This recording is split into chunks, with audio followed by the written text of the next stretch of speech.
Yeah, I need an expression.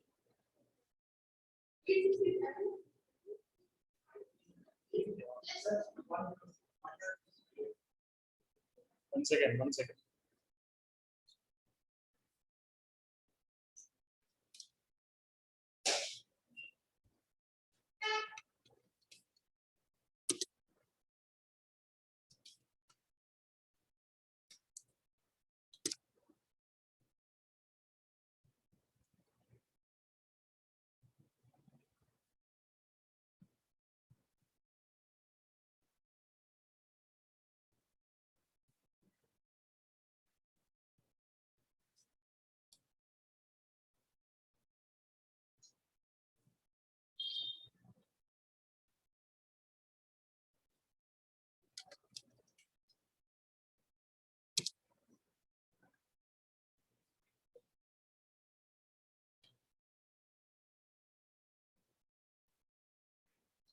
Guys, will you able to see the screen? Who is on online?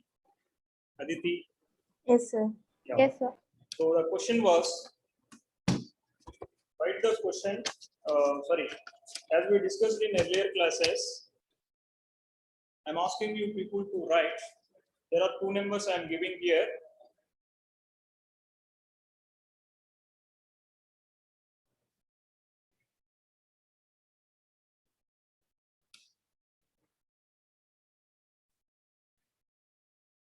$867, $255. How you will write? What is the combinations? 867 will be equal to 255 into 3 plus 1 and plus 102. So again I am asking, what is the expression I will get for 255 and 102?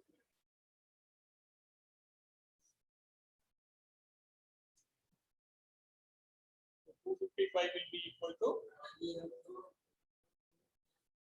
0 into 2 is 204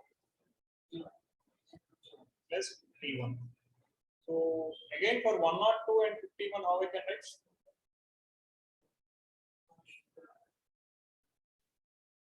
One not 2 will be equal to 51 into 2 plus 0. From out of this discussion, what is the HCF of 867 and 255? Out of this discussion, according to your earlier class, out of this discussion, what is the HCF of 867 and 255? 51. 51 is the HCF, from where you are getting your R value is 0, according to Euclid-Tenzin lemma. Where you are getting your R value is 0.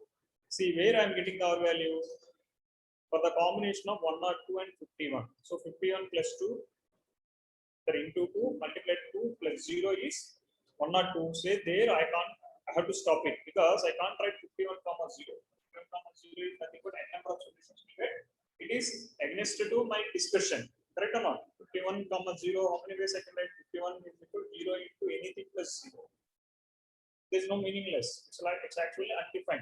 According to our previous discussion, it should have only one unique solution. That is only we discussed here. So that's the reason we are stopping with 0. Why we are not continuing with 0 means after 0, you can write n number of statements. All n number of statements will use the same kind of meaning. And one point of view, I can say it is having the same meaning, and another point of view, I can say it's a meaningless. What I'm saying? 0 by anything generally we will call as 0, but actually it's wrong statement.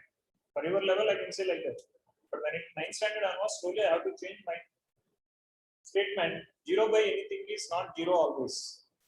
So when I'm talking about 0 by 0, it is undefined. We can't say 0 here. 0 by 0 is undefined. The meaning of undefined and all we will discuss in trigonometry. Why it is called undefined, what is the other formats of the undefined, I will tell you. We won't say 0 by anything is zeros are all told at 8th standard and 7th standard means there it is okay. For your level to understand certain things, we told like that. But when it comes to here, 0 by 0, you can't consider as some value. It's undefined. Undefined in mathematics means there are two meanings. unable to determine. In physics, it is undefined. In mathematics, we will consider this is as unable to determine. Unable to determine. That is called indeterminate form. Indeterminate form. Suppose, particularly in real numbers, we will face this kind of situations with zeros and infinities. Wherever you are getting certain forms in a process of some theorems, or in calculations, or in some numericals, that says that situation is unable to calculate. The situation is unable to. There is no the parameters. What are the parameters you are having? What are the inputs you are having? Those things, this situation can't be determined. The solution of that situation can't be determined. Those situations we can able to discuss later. When an undetermined we will consider as infinity, one we will consider as undefined. Discuss it. Now, a little bit elaborate. Now, I will close. One question I will give you. I will close the door. So, next question. Using the Euclid division lemma, find the HCF of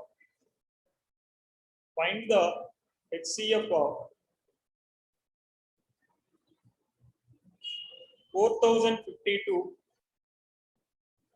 and 12576 using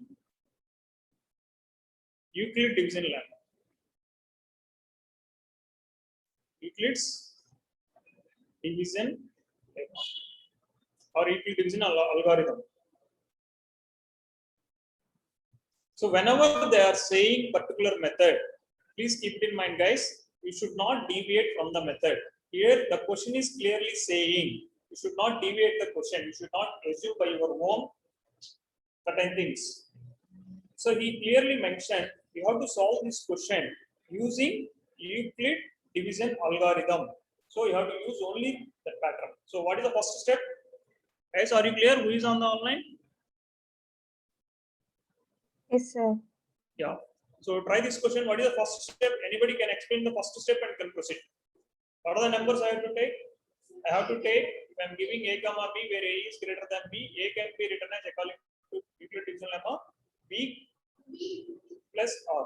So here what is the bigger number? So 4052. Here your mathematical skills will matter. 4000 5 times 20,000. 4000 3 times 4,000. Check with 3. Yeah. So 3 plus 420. Check it properly. Go back to previous calculation, whether it is coming given data, then it is accepted right. You can transfer it also.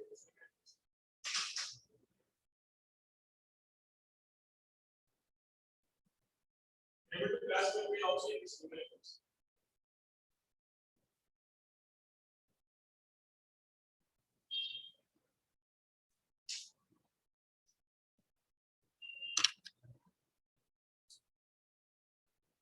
What is step 2?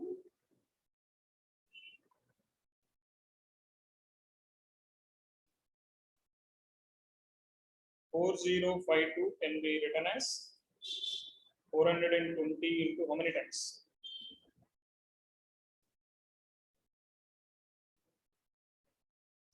into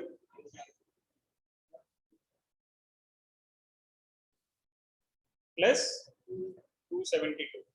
So what is step 3 here? What is the step 3?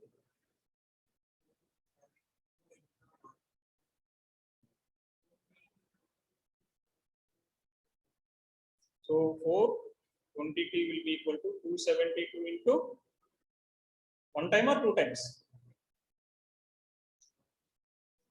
Because it is clearly says 270. Multiple of 2 will be used. 57 into 2. It's more than 500 because 250 2 times is 500. So 270 is more than 500. So straight away you can multiply with 1 and subtract the answer. So again 270 to 148. Correct?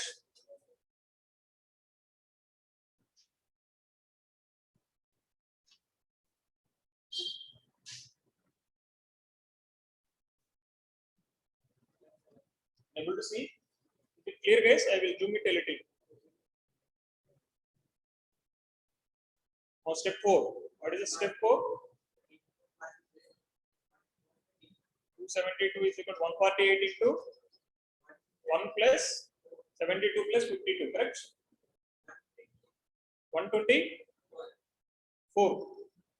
So again 148 and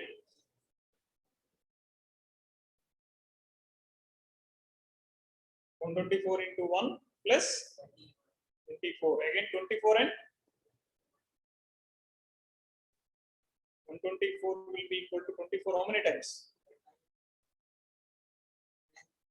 Plus 4. When it comes to step 7,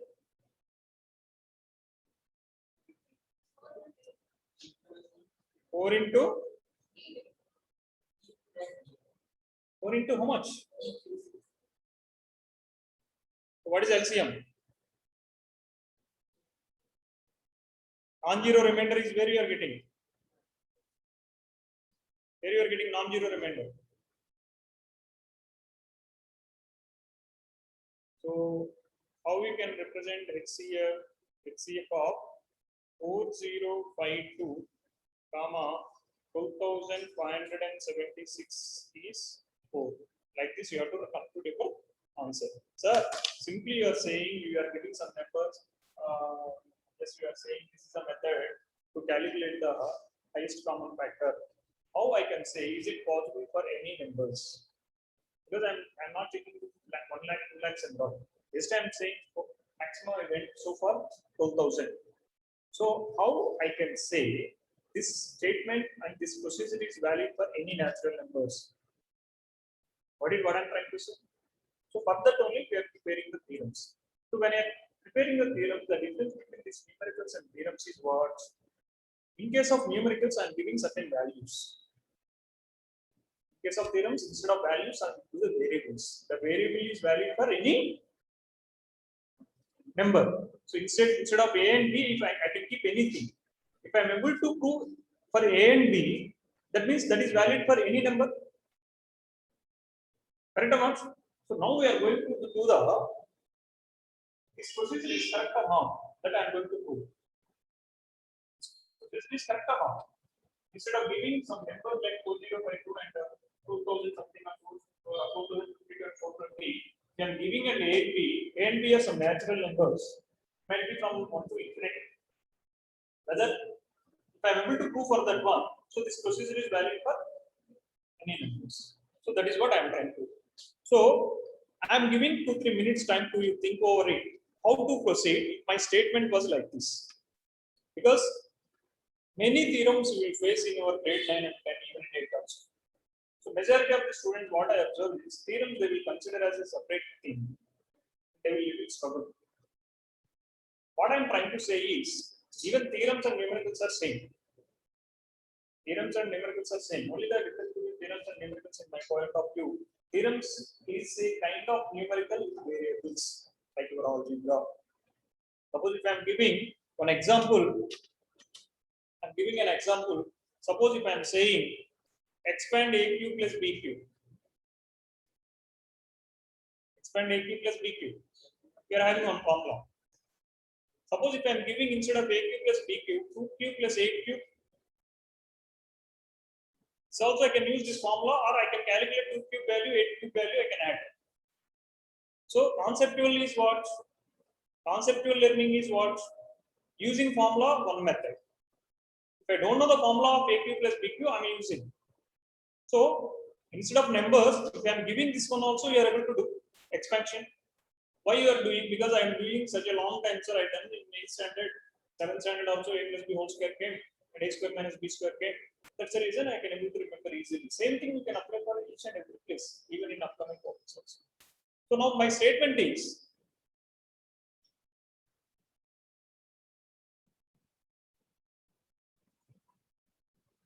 to obtain HCF of two natural numbers,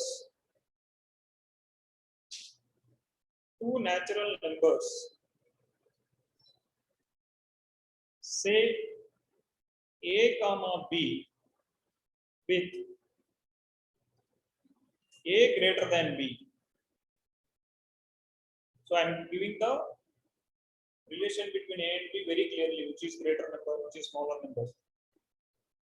What are the steps to be followed? You can say I'm preparing some guidelines to solve any kind of questions related to this statement. So follow the steps given below. Anyone can use. Guys who is in online also, I'm requesting you, if you are able to do, can you view the step and post it in group? Aditi, anyone? Vaishnavi, anyone? Yes, I'm giving 2 minutes time. We are already done with numbers. So how I can express without changing the meaning of my procedure with variables also, using the Euclid division lemma. So according, see, what is the given data here? What is the given data? A greater than B and A comma B are natural numbers. What is Euclid lemma says? What is the Euclid lemma says? BQ plus R. Any two natural numbers. Euclid division algorithm says what? If I'm having any two natural numbers, one is bigger, one is smaller, or one is both are same also sometimes. So here very clearly they gave A is greater than B. I can write A can be written as, that is my step 1. A can be written as, apply first step, apply Euclid division lemma on A and B. So where AB is any natural numbers. So what I will get here? After first step, what I will get?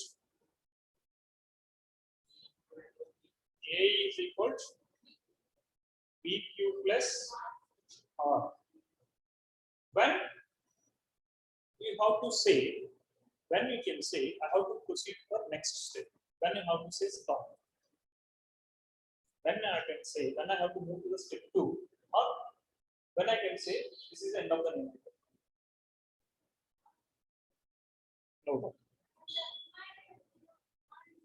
If R is 0, I have to stop. If R is not 0, I have to go for next step. So how I can write here? A plus B, A is equal to BQ plus R, where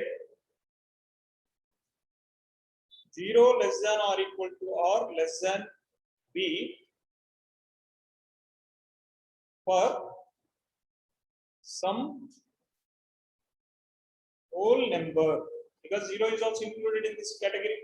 Some for some whole number Q and R. Q never be whole number, but R can be in whole number. So in this, we are having the two paths here. In case of variables, we may get two situations. More than two situations we can face? No. Either R can be 0, either R can be some natural number. The two situations only we can face.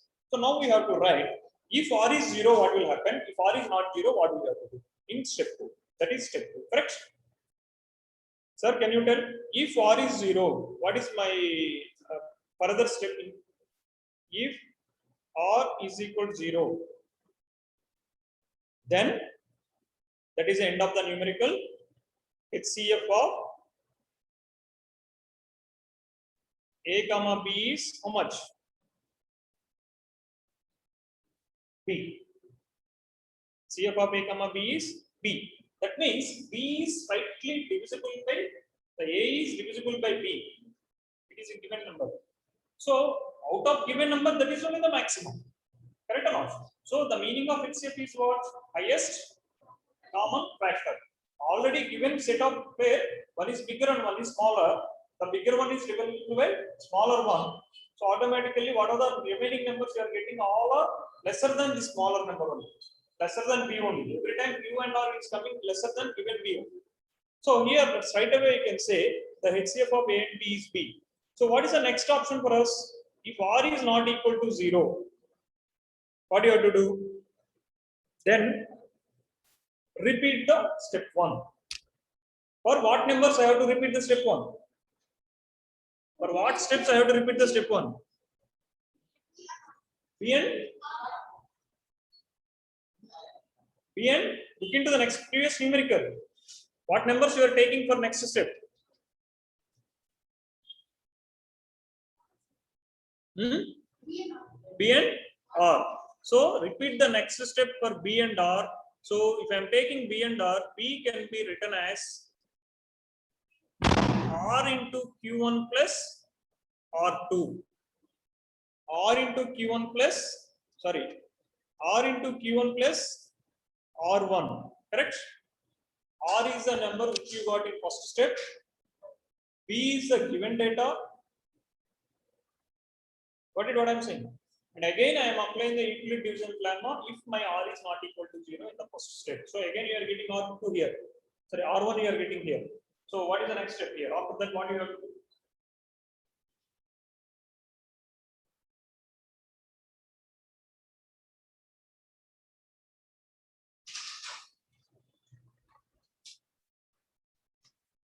After this, what you have to do? Again, we are having two options here. What are the two options here again?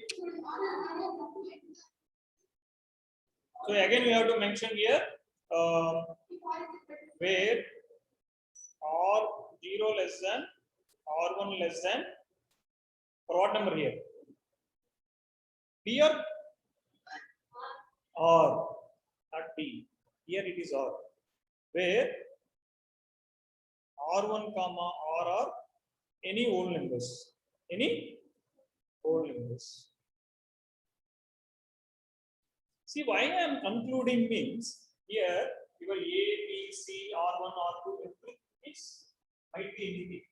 But in case of numbers, it is clearly defined. This is a number. That's the reason no need to write these are the whole numbers. This is lying between these values. But here we don't know what value I am getting. If anything is deviating other than the statements, we have to hold it. So what I have to do next one? Step 3. Whatever the steps you are writing in step 3, what are the, if R1 is 0, then HCF of A comma B is what?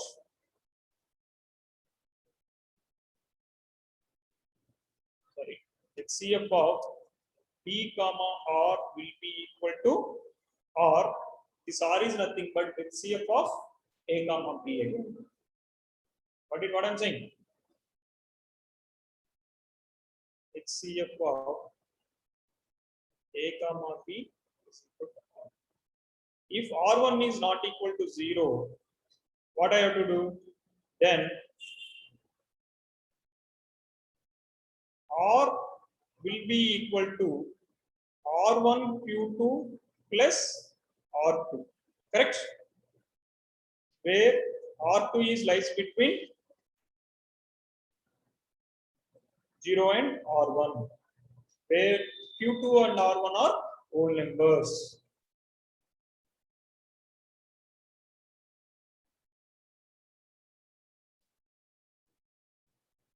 Q2 and R1 are whole numbers. Now, even like this, you can write one more time also, but not required. Why I am writing 2 times means I am going to explain one more step here. What is the range of R1 and R2? What is a possible range? Whatever the thing you write here, your R1, R2, R3, R4, R5, how many steps it is coming? It is always lies between 0, B1. That is what we can see from our previous examples. What are the numbers I gave? Correct? So, the above process, anyone can able to frame the statement?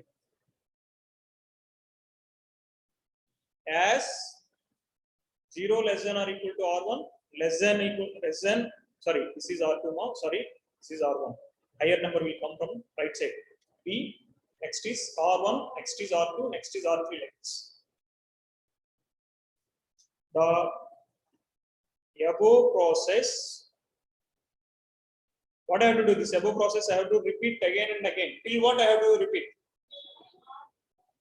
The above process must continue till. Instead of that, I can say like this: the above process must terminate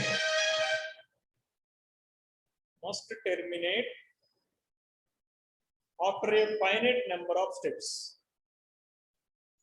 After a finite number of steps.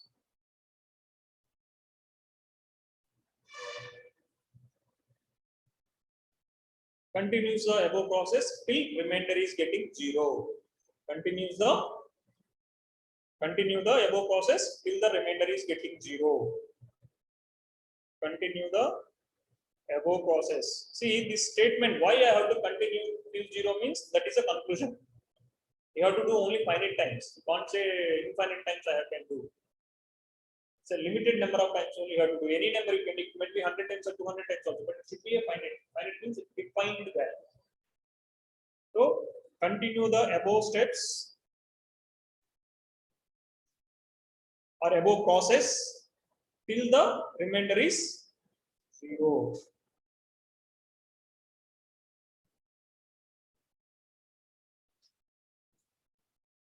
So the last non-zero remainder of is the last non-zero remainder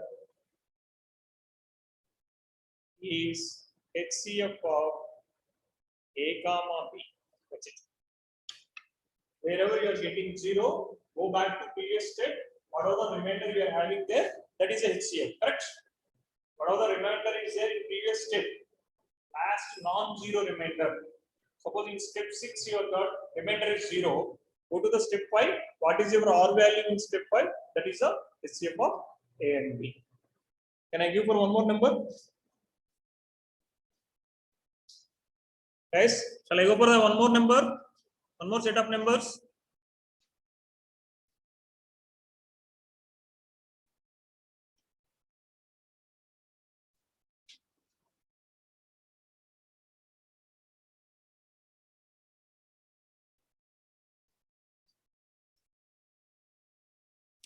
Vaishnavi, Aditi, please respond.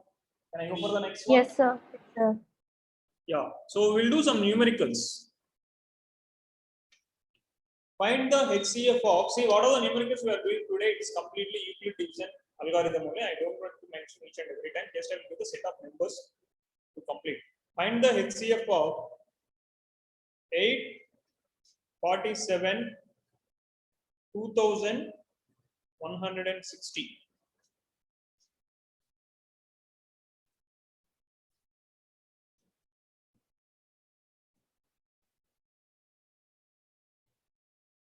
Find the HCF of 231, 396.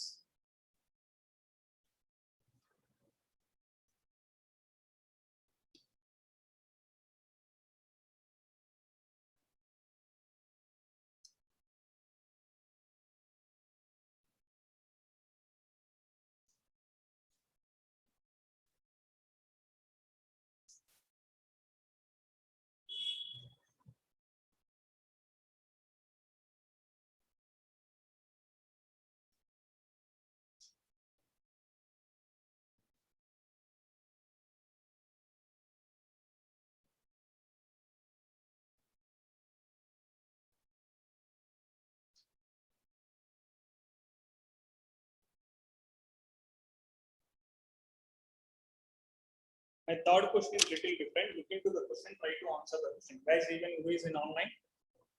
My third is like a statement. I need an answer from anyone at least. Other than HCF, is there any other application from the Euclid division algorithm? Other than only HCF is enough, sir? Is there any other place I can use this theorem? Sir, for finding LCM, sir. Sorry? For finding LCM, sir. Okay, leave it. Other than LCM? Other than HCF and LCM? Usually LCM we won't use algorithm. We'll use general common factorization method only we use for LCMs. Sir, how can you find the LCM using Euclid's division That will lemma? come after this. We will go for LCM Okay. because major is Euclid division lemma. Based on this, some applications was there. A few applications we won't do, but a few applications we are having in the syllabus. Anyone based on this HCF concept only can able to tell anyone. To complete the two numericals, I will discuss with you. First, complete the two numericals. Anyone got the answer? Please let me know. What is the answer for first one? Sorry, 1.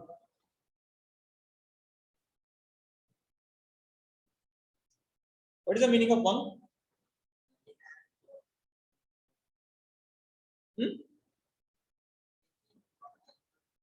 Doesn't have any common factors. Can you give any set of numbers who doesn't have any factors other than 1 and itself? Other than prime numbers? What I'm saying? Other than prime numbers also there now. I don't want prime numbers. It should be either natural numbers other than prime. Non-prime natural numbers. There are two numbers which doesn't have common factors. Very simple. No need to think this much. Madam, other than prime, choose two numbers doesn't have common factor.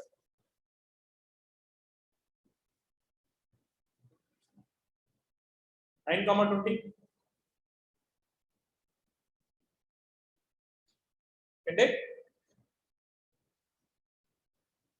8 comma 9.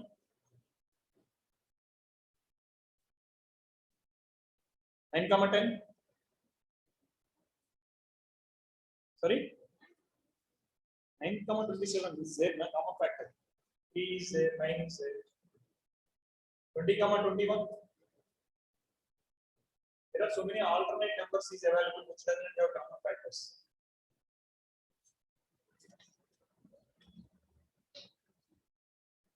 See, this theorem I gave a lot of scope to check whether a number is rational or irrational. First one, that is in part of the syllabus. I am giving a number. How to verify that number is having it's a rational number or irrational number? Based on that only we are having exam point of view questions for us. How to check whether a number is a rational number or irrational number? That's one of the major application using Euclid division lemma we will do. All these are very simple to understand what is division lemma. We are going to do these things.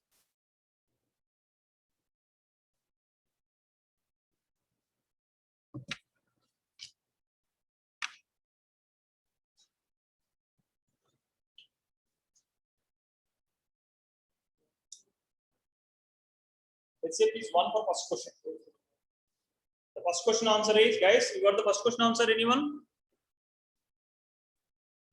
It's CF of 847, 2160 is 1.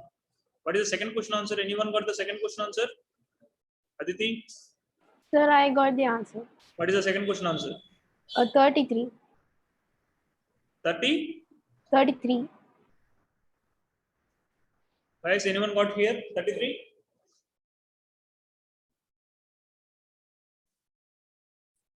If you don't know, I will go for how to do Euclid division lemma for 3 numbers. We are giving 3 numbers, how to do HCM. Complete these two, I will go for that one. Anything you are not getting? Sir, step 1. Sorry?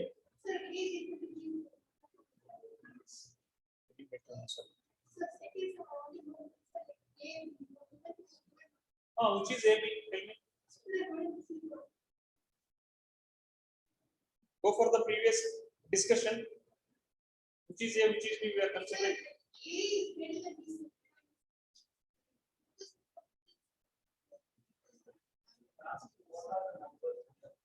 231, 396. Correct now? 231, 396. If anybody done, do this question. Only the clue is whenever they are giving the 3 numbers 441, 567, 693. You choose any two numbers, find the HCF, and what are the HCF you are getting? Take the remaining number and find the HCF. What I'm saying? First calculate the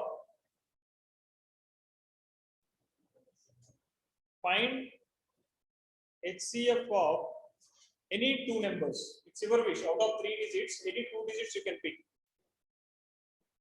Any 2 digits. So you will get one answer. So once you've done, for final answer, for HCF of all the 3 numbers like A, B, C, HCF of what answer you are getting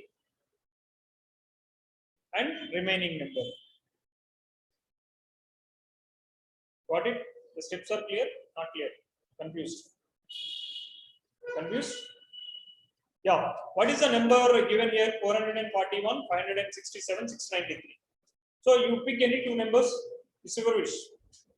What numbers? So find the HCF of using Euclid division lemma. Find HCF of 693 and one more number 567. Calculate and let me know what is the final answer.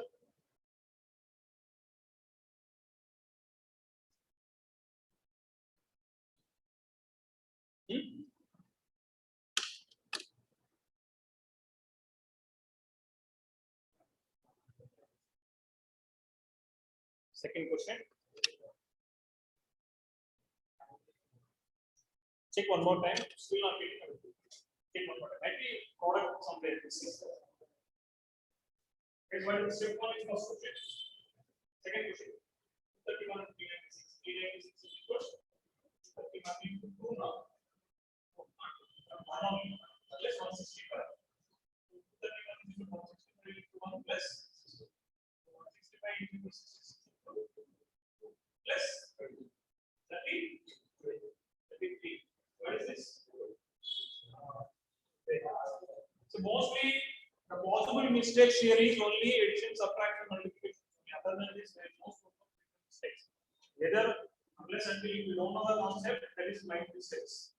Even though if you know the concept and read the mistakes, is maximum 90% scope is only conceptual calculation errors only. Okay. Other topics is little different. Even though if you know the thing, sometimes right formula that is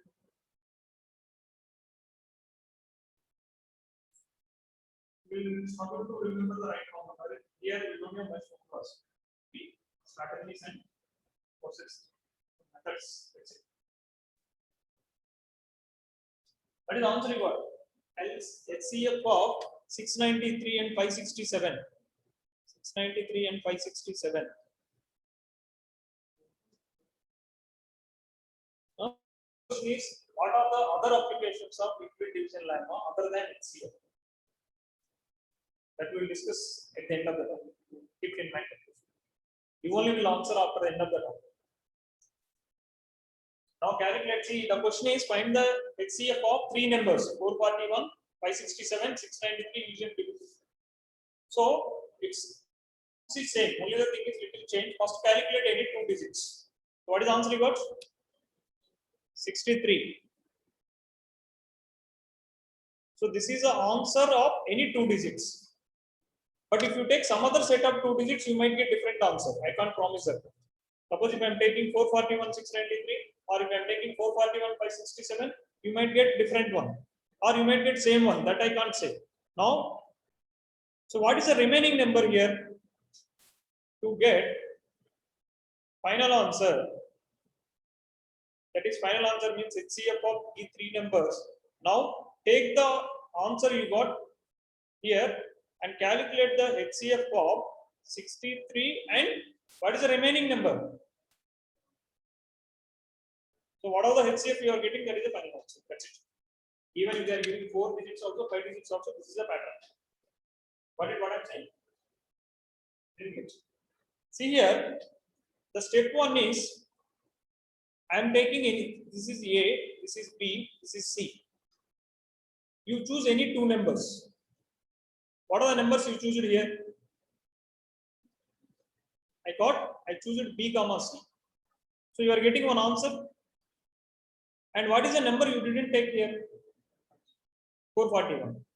So whatever the answer you got, whatever the number you omitted, now take those numbers and find HCF. Sorry? It is? So it is also 63. So the final answer is HCF of 441, 567, 693 is 63. Super. That's it. Make a note of this question. See, sometimes you will get within one step, sometimes you will get 5 steps.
I can use some other set of numbers.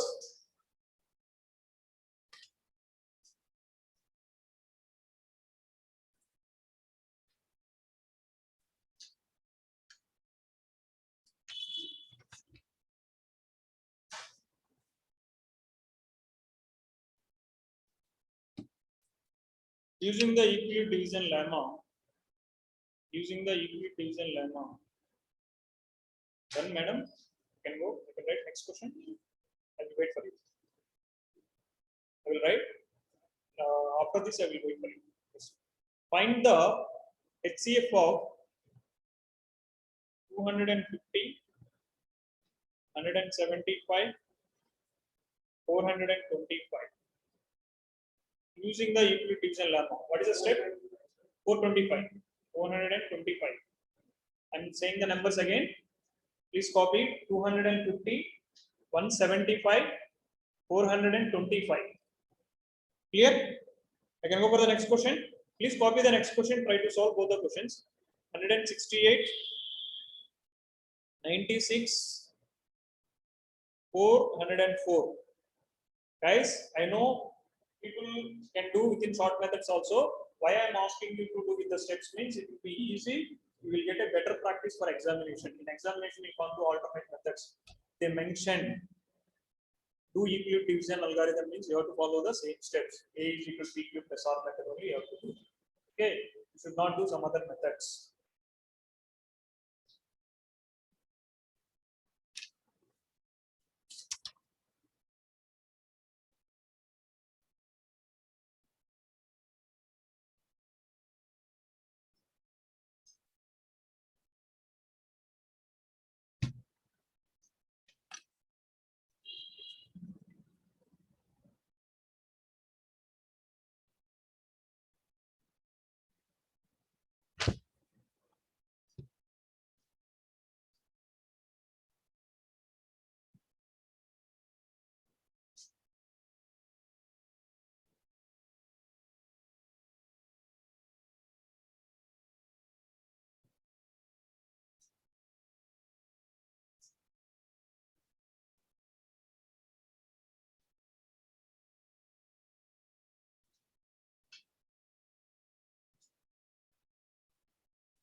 Sir, Yes.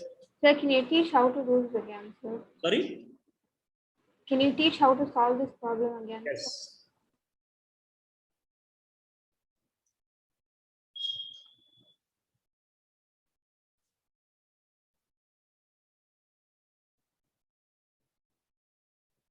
Can you pick any two numbers? Ma'am, what are the numbers you can take? What are the numbers you can take? 425 and 250. 250. So first calculate the HCF of 425 and 250. So what is the step one?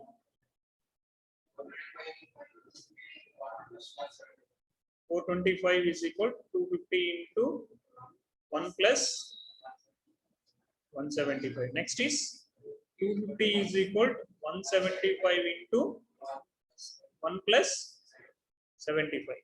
So 175 is equal to 75 into 2 plus 25. Now 75 is equal to 25 into 3 plus 0. So this is 0 remainder. What is our last non-zero remainder? 25. So I can say 25 is the highest common factor. So non-zero remainder. No problem. Final answer should be same. What are the combinations? You can take three combinations. ABC means AB I can take, BC I can take, AC I can take. So what are the combinations you take? And final answer should be same. So this is the non-zero remainder. So now HCF of 425 comma 250 will be equal to how much, madam? 25. Now what is the next step? So what the number you omitted from the given data? You omitted one number now. Out of three numbers, you took only two numbers. So which number you omitted? 175. Now take this answer. Now find the HCF of 25 comma 175.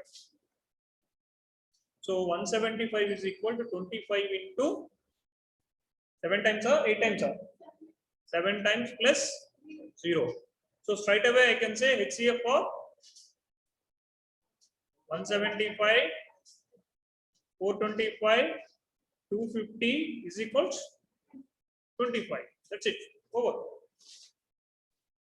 Because the non-zero remainder is what? This is a non-zero remainder here. HCF of previous answer is only the non-zero remainder for this. Straight away you can take the 25. What is the second question numbers? Madam, clear? Yes, sir. Yeah. So can you try the next one?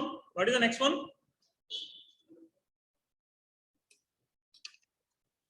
I'm moving to the next one. 168, 96 and 404. What are the two pairs you are taking? Two numbers you are taking. 168 and start doing this one. Find the HCF of these two numbers first.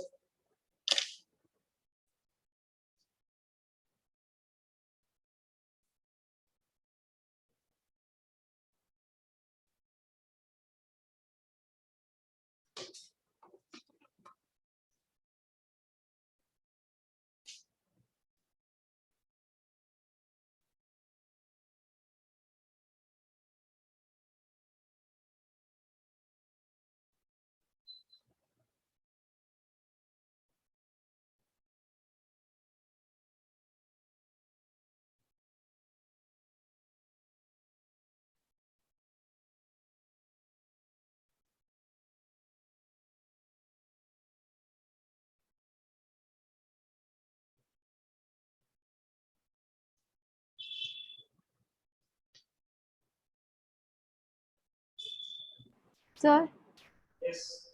I found the HCF for the second sum. Sorry? I found the HCF for the second sum. For three numbers or only first two numbers? For the first two numbers. What is the value? 4. Correct? You didn't get. So what is the first step? 404 will be equal to 168 into 2 times or 3 times or 1 time?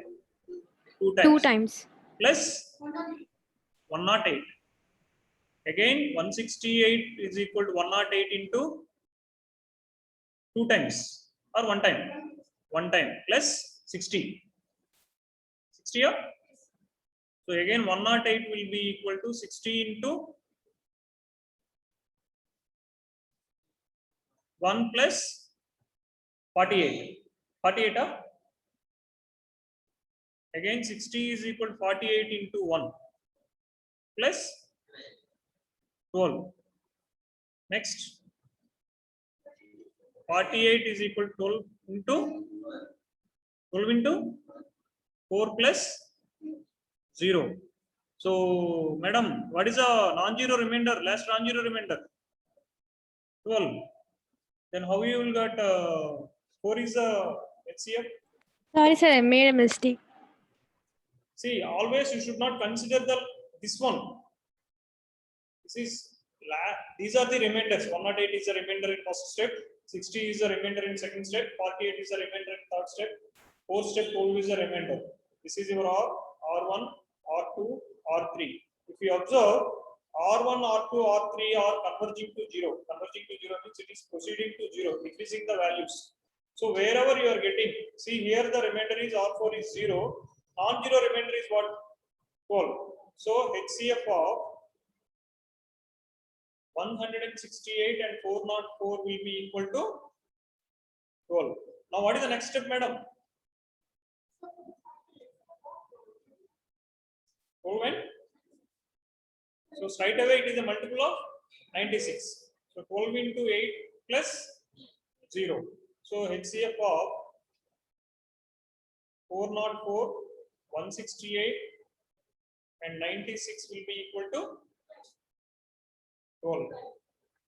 That's it.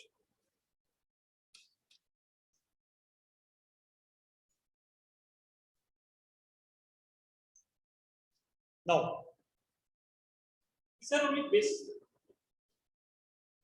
We are moving to the next kind of questions. There are certain things. Sir, 1 minute, sir. Yes, I will wait. Sir, Yes, yes, sir, ma'am. Sir, does the HCF change if we change the set of numbers, sir? Yes, Abhishek. Okay, sir. If the given data changes, definitely HCF will change now. Yes, sir. Yeah, 0. But you can take any order. Suppose instead of taking 404 and 168, if I am starting the question with 168 and 96, you will get the HCF is 12 only. See, whatever the method you taken, whatever the pair of numbers you are taking, your answer should be same always. What I'm saying? Whatever the pair of numbers you are taking, your answer should be same. Now, if done, I will move to the next one. Yes, sir, Yes, I will completed, sir. to this kind of questions. In tomorrow class, I will discuss again certain theory related to this, and I will move to those kind of numericals. What happened?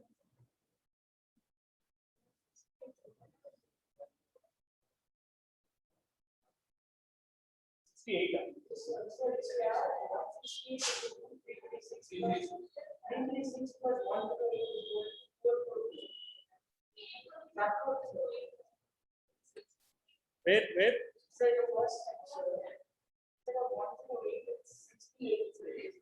Why 68?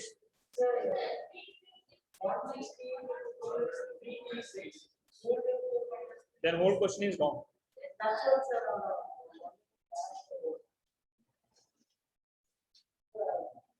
Sorry, guys. So calculations. Yeah, tell me. What is the first step?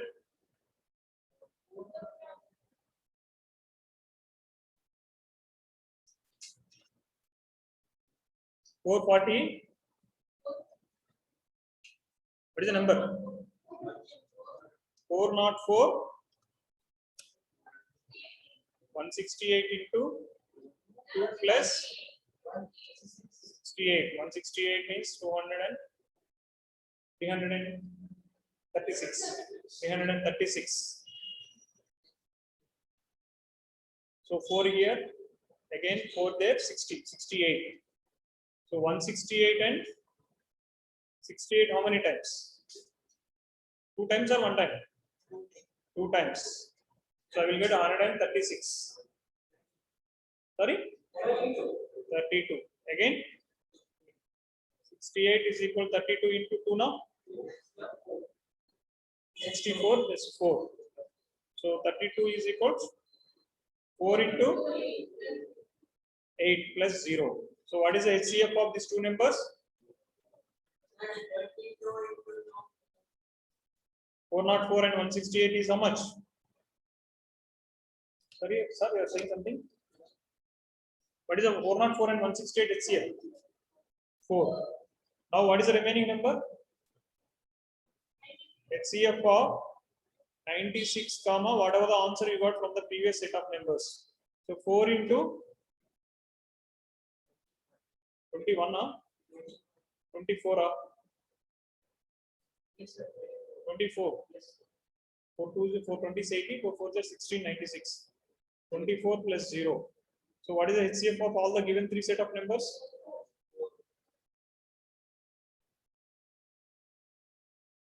Calculations purely I am depending upon you. What is what I'm saying? Now, other than HCF, how to prove? I gave a statement. Suppose if I'm giving one equation, and that equation is I can put any number in that, any natural number I can put. So whether my answer is always odd number, whether my answer is always even number, how I can say that statement represents an odd number, how I can say that statement represents always even number. Now, for this, I'm going to do a small question to all you people. Suppose I'm having two numbers. I'm not taking with variables, I'm taking with some numbers. What is the meaning of prime numbers? The number can't be divisible by anything other than itself and number. So that is the reason prime numbers plays an important role in calculations. No need to check with each and every number. You can able to check with prime numbers. Somewhere if it is going base, any number can able to represent in the form of product of primes. That's not prime factorization. We already done. Now, if I am giving a number, suppose if I am giving a number a and I am dividing a with 6. Dividing a with 6. What are a might be any natural number. A might be any natural number. What are the possible remainders you can get in this case? I can get remainder is 0. I can get remainder is 1. I can get remainder is 2. I can get remainder is 3. I can get remainder is 4. Or I can get remainder is 5. I can't get remainder is 6. Keep it in mind. And even I can't get remainder is more than 6 or equal to 6 also. Suppose after some calculation, if I got the 6, what is this meaning? 6 1 times 6, the remainder is 0. Suppose if I got more than 6 7, what is the meaning of 7? Again, I can calculate 1 6, the remainder is 1. If it is 8, the remainder is 2. If it is 9, the remainder is 3. If it is 10, remainder is 4. If it is 11, remainder is 5. If it is 12, 0. If it is 13, remainder is again 1. If it is 14, 2. If it is 15, 3. So the remainders, the possible remainders when I am dividing with a 6, where a should be greater than 6. That is important condition each and every time you are thinking. Whatever the number, small number you are taking, the remaining number should be greater than that number. So here, my question is like this. How I can use Euclid division lemma here to justify my answer? Like I have to give an answer. It's not like a calculation kind of thing here. It's like a statement based questions. Generally, we call it a reasoning based question. You have to give some reasons to answer the question. So the question is, show that any positive odd integer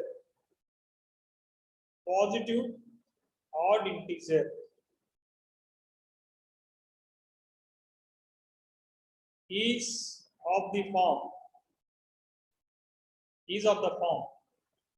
6q plus 1 6q plus 3 6q plus 5,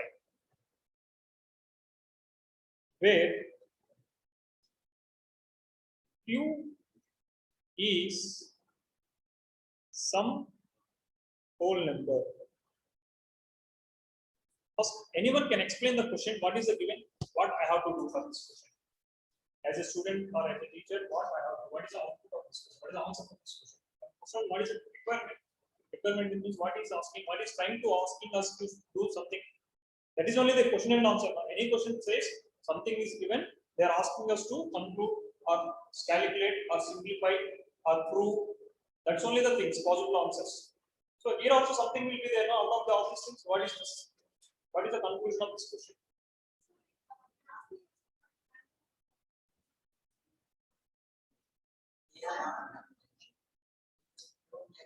Okay, somewhat, but a little bit more clear. Anyone? Read the question again. Show that first of all, I have to prove something. What I have to prove? They gave us three equations, sorry, three expressions. 6 2 plus 1, 6 2 plus 3, 6 2 plus 5. And out of all these, q is one variable. So what is the definition of the q? Q might be any whole number. Q might be any whole number. You can substitute q any whole number from 0 to infinity. So when substituting q any whole number in this three equations, whatever the number we are substituting, the number is always an odd number. Whatever the whole number I am substituting in place of q, whatever the number I am substituting in place of q, these three expressions use always odd number. The answer should be always odd number. That I have to prove. He is saying it is odd number. What I am saying? If I am substituting any number in place of q, any whole number in place of q, either in these three equations, that means you will get a proper number. Correct or not? You take any q value, any whole number you take your wish. Your wish. Simple number to calculate. You take any one q number, madam, you can take 3. Sorry, 2 I am taking. If I am taking q is equal to 2, according to the given data, q is some whole number. What is the 6q plus 1? 13. What is the 6q plus 3? 15. What is the 6q plus 5? 17. Suppose if I am taking q is equal to 1, 6q plus 1 is how much? 7. 6q plus 3 is how much? 9. 6q plus 5 is 11. See here, for whatever the value I am keeping, even if I am keeping q is equal to 0, the first statement is 1, second statement is 3, the third statement is 5. So my answer is always what? Odd numbers. But I have to go for infinity numbers. I can't do like this now. Correct or not? See, here I proved only for q3 values. How many whole numbers are there? How many whole numbers are there? Infinity. A proof, or if I am giving a statement, that should valid for all the numbers of the whole. So I can't do like this. I can't take particular random numbers. I can't say it is proved for these numbers. That is also one method we are having. That kind of mathematics is called inductive method. These are called deductive methods. Inductive methods. That is only one chapter we are having 4 plus 2. Till first standard to till fourth standard, we are having one chapter based on the inductive methods. The topic name is called mathematical induction. The approach of mathematics is different there. There, it is not like this. The name is called inductive method. Any statements or theorems we are proving in a different way. It's not like these methods. Here we are proper deductions, calculations, and conclusions. There it is not there. That method is called inductive method. There are so many theorems proved inductive method. Still. Now I am taking the question. I am going to move to the next page. Yes. How to do this question? Any ideas? Already one theorem like division lemma procedure I told. How to find out the HCF I told from your previous. So how we will proceed this one? Here also we are using Euclid divisional lemma only to answer the things properly. Tell me. Let A be any odd positive integer. A is my assumption. At the end, I have to give proper conclusion for A because I took A is for solving the numerical. So I should not keep A is as the answer. So I have to replace A with given data again. What is the given data? These three equations where Q is any whole number. For any value of Q, it should be odd number. For any value of Q. Sir, why you are saying like this? You can say very simply, 6Q is always even number because 6 is an even number. Any even number is added by 1 is always odd. What is what I'm saying? These equations you can say like, is it possible you can get some quadratic equation? This you can conclude. Why you are going all those methods? Using my 6 standard basics, I can say even number, whole number, any even number multiplied with whole number is even number, any even number added to odd number is odd number. So 6Q is even added by odd number is always 6Q is even multiplied added by odd number 6Q is even always multiplied added by odd number. So add over. A student write this thing in exam, I have to give the marks because of his way of thinking. I can't say no, but that strategy doesn't work always. If I'm giving a quadratic equation, if I'm giving 3Q square minus Q. For any value of Q, whether you are getting even number, for any value of Q, are you getting a odd number? I can't say. This method, what are the method I apply to? I can't say. Because the square of a number is always odd or always even. The square of a number. Is it odd or even? It depends upon the number. I can't say. You will get both odd number and even number. 9 square is 81, odd number. 6 square is 36. It's an even number. Square of a number is always depends upon what number you are squaring. But here it is not like that. If I am taking even or odd of Q, my answer is always odd. That's the reason I can able to explain. But this strategy doesn't work everywhere. So that's the reason Euclid was proposed this theory. What is Euclid division lemma? If I am having a number A, if I am having some other number, A can be written as PQ plus R. Correct? Now I am taking A is a number. A is a number. It might be anything. That A is any positive odd integer. A is any positive odd integer. I have to prove my assumption is correct. If I am able to apply the Euclid division lemma for A and 6, how we can do? Apply Euclid division lemma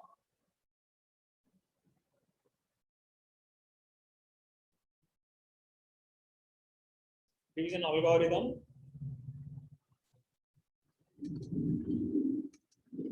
for A and 6 and A is greater than 6.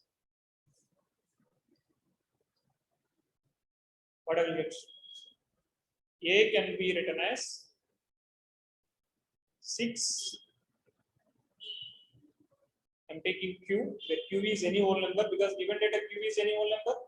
I can take Q here because according to divisional algorithm, Q should be any whole number plus R. What are the possible values for R? R is lying between what values?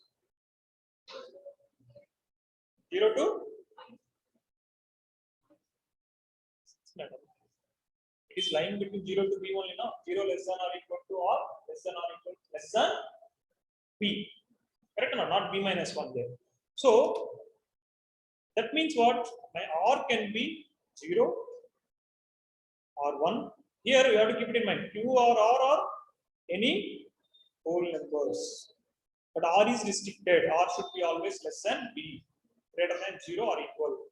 So 1, 2, 3, 4, 5. That's it. So my A can be written as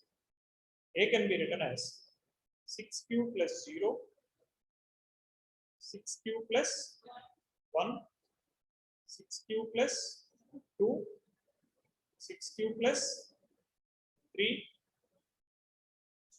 6Q plus 4, 6Q plus 1.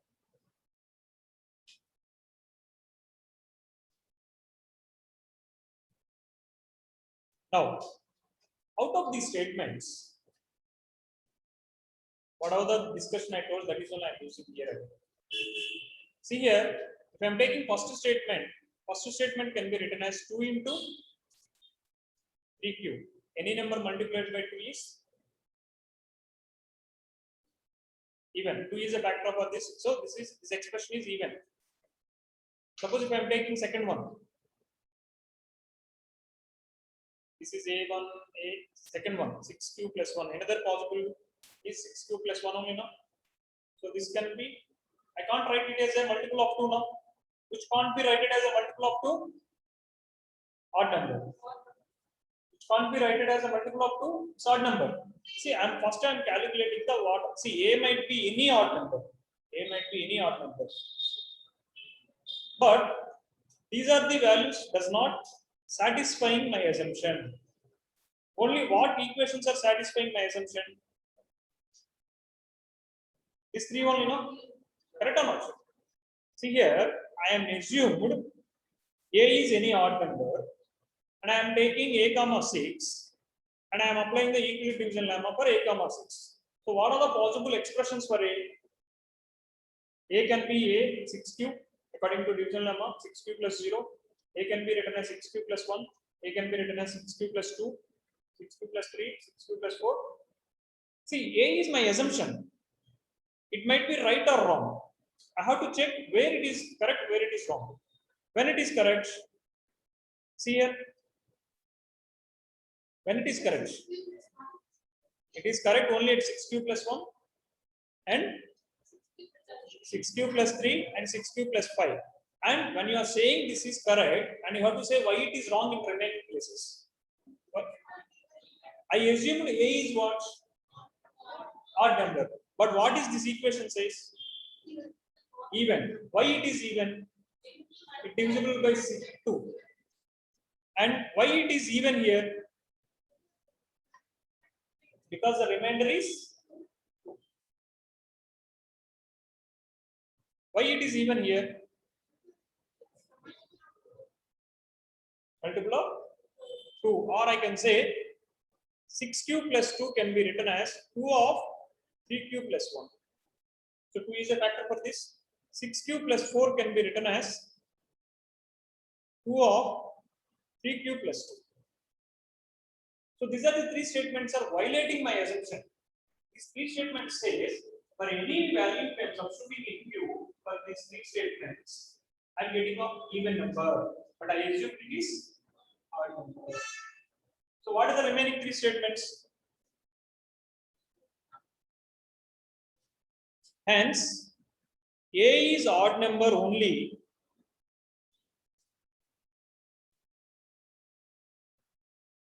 if it is in the form of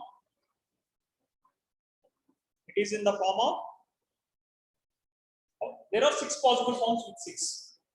Out of 6, 3 failed. 3 says it is always even. So remaining 3 is not proved it is even. So if it is not even, so a is in the odd number only if it is in the form of 6q plus 1, 6q plus 3, 6q plus 5. It's very simple. And by taking the possible values for 6, for 6 it is coming only 6, for 7 it will come only 7, for 8 it will get only 8.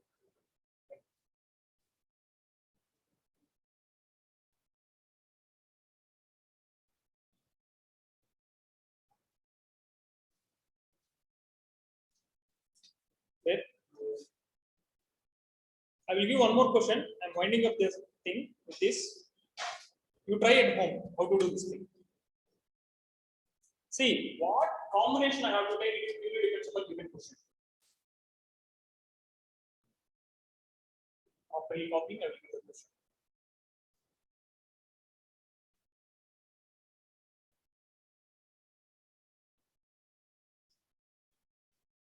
So out of all the things here and triangles only, we will get the questions like this. Rest of all the places, all are calculations based. Everywhere constructions will be drawings. quadratic equations, arithmetic progressions, square law, linear equations, all upcoming topics, including trigonometry, statistics, and everything will be like calculation based. Only here and the triangles and some numericals of tangent and circles. There only we'll get questions like this. So select statement based questions or reasoning based questions. We are going to give the reasons. Looks very clearly, but we have to give proper reasons here. Sir, I can go? Yeah. Good. Yeah. Now, my question is, show that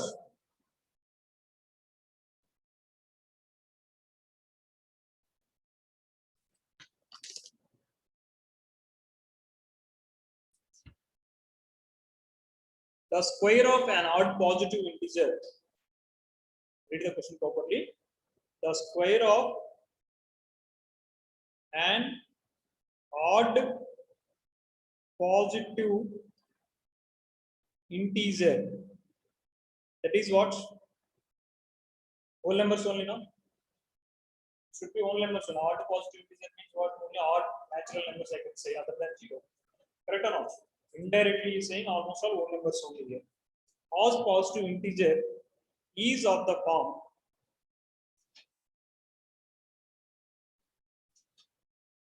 m plus 1 for some whole number where m is some whole number. What is this says? This for any whole number of m, this statement is always a perfect square. You can put any whole number here. The statement is always a perfect square. Put 0.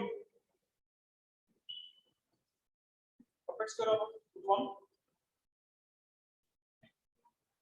2. 17 is a perfect square. Sir, why you are substituting 2? Why you are not asking? What is the given data? So that the square of an odd positive integer. So that's the thing I am saying. Some m is not some whole number. Can't take m is some not whole number. Already he explained an odd positive integer. So this is not the right statement. The statement not at all required for us here. Correct or not? So now substitute 3 and tell me what is the answer. Substitute 4. Go into 8 plus 1 man. Sir, 4. Why you are substituting 4? Why you are substituting 4?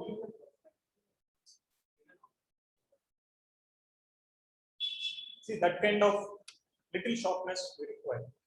I'm saying in plus 1 plus 2 they will give the data which is not useful for the question. Most of the students what I felt is they will think why this data is given even though they done the question. So you should not substitute 4 here because the clearly says it is only valid for any odd positive integer. This is always perfect square. So 5.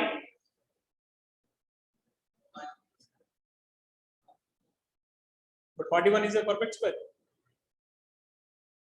Any odd positive integer. 41 is not a perfect square. 6. 1 substitute. 7.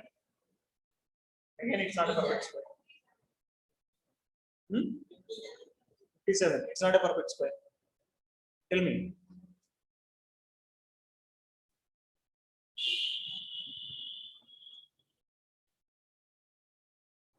We'll discuss in next question. What is the ambiguity in this question? What I'm saying? What is ambiguity? How to solve this kind of questions based in the case of examination? What the correction is required in this question? What I'm saying? Simply solving the numericals everyone can do. Identifying the mistakes, correcting ourselves, creating the questions is actual concepts. Show that the square of an odd positive integer is in the form of 8m plus 1.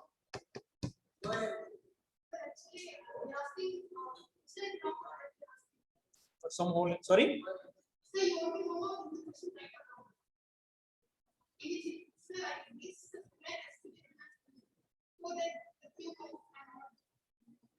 How square of an odd positive integer is of the form of a plus 1. If I am taking 3, 25 is coming. 25. If I am taking 5, 25 is square now. 25 is a square or what?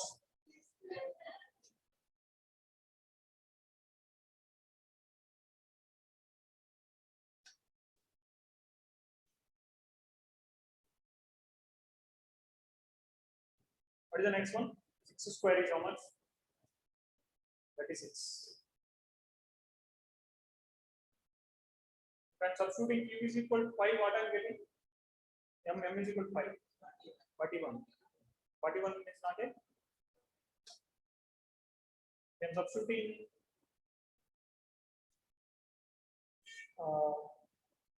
6 can't be substituted. 7.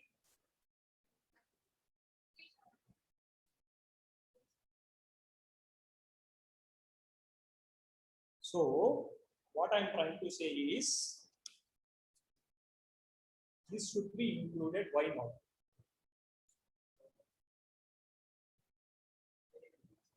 Why I have to include this statement?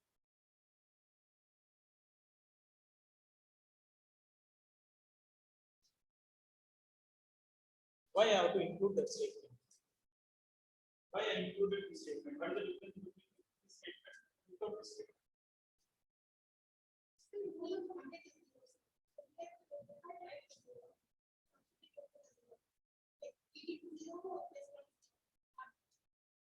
See, the question, by not having this question, M I have to substitute each and every number of whole.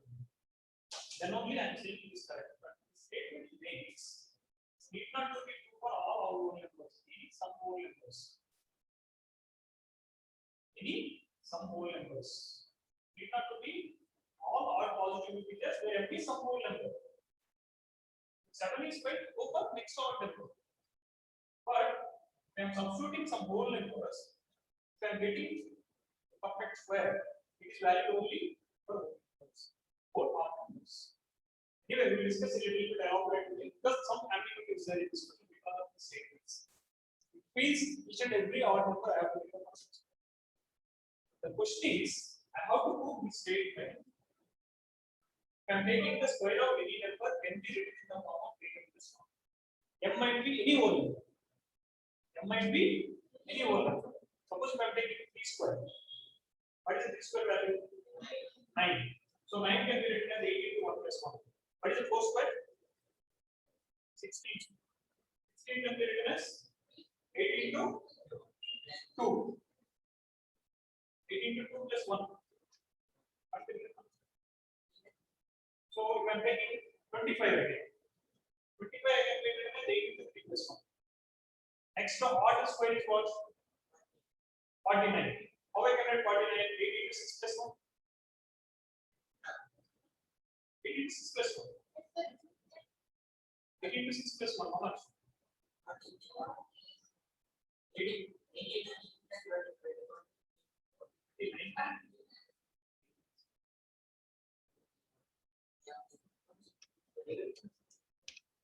8 into 6. So one question, see how many ideas you are getting when I am discussing this. Suppose if I am taking first odd square 1, next odd square 9, this can be written as 8 into 1 plus 1. Next odd square 5 square 25, 8 into 3 plus 1. Next odd square 7,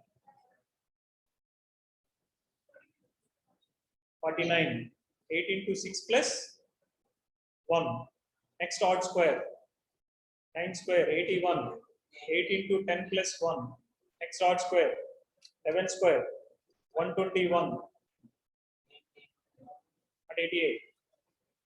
26. 12 into 8, correct? Not 12. 13 into 8 is how much? 14 into 8.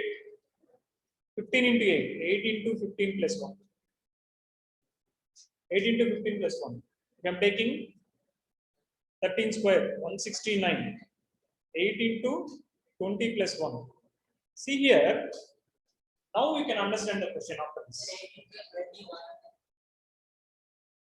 8 into 21, sorry.